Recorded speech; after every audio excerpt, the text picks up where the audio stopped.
10 o'clock Tuesday. Hi, my name's Patty Mueller with Artistic Gardens, landscape designer and garden coach. Today I'm going to talk to you about pruning. Wintertime is the best time to prune, and today is perfect with this great weather. So there's 4 things you want to remember with pruning. The first is, well, there's 4 things. Let's talk about that first. Sprouting, what I call sprouting. Next is girdling. Third is thinning out. And 4th is shaping. Let me show you first what I'm talking about, what is sprouting. Take a look here. This is when the branch does a big growth spurt right off from the top. So right here, you cut. And you want to get down right next to the twig and cut it. It's great. My girls got these scissors for me this winter, and it's nice sharp scissors. That's what you want to use. So here's another one. Here's one. And here. Okay, the next thing we're going to talk about is girdling.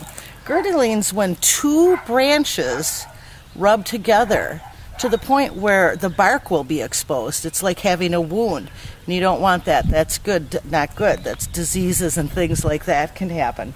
And right here, if you look, right here, get a close-up there.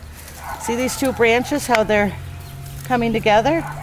So you have to choose which one you want to cut off. And I'm going to do this one because this is playing all sorts of things. Look, it's even hard to get out of there. Here's another one that's girdling. Get that one off too. Okay, next I want to show you how to thin out. Okay, we've done the sprouting and we've talked about the girdling. Next is thinning out. When you thin out, you want to go back and forth, and you want to start out small and then work bigger.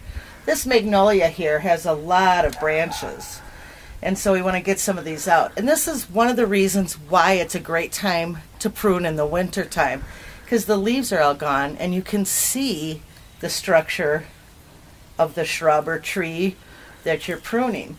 So you're going to start out small and get in there and prune some of these smaller branches out. And it's kind of a judgment call of thinning out. And then you're going to work bigger and get the bigger things out, like this one here. And even when you're thinning out too, you'll notice you'll also get some of the girdling that's going out too.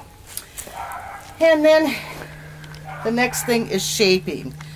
This magnolia I like to have high, usually the branches are way down in the ground here and that too, but I like having this pruned up because I have some plants underneath this magnolia. So I want to shape it again. Once again, you back away, look at it, and then go up and prune it. First of all, I'm going to prune all this suckering that's happening down here because we don't want that. I want to keep it nice and raised up, and then anything that's hanging down I want to get too. And you start small and work big too. Walk around, take a look at things. Now, oh, and look at here. This is another girdling situation too. So I'm going to get that out and once go all the way down. You know, when you prune in the winter time, you prune away the flowers.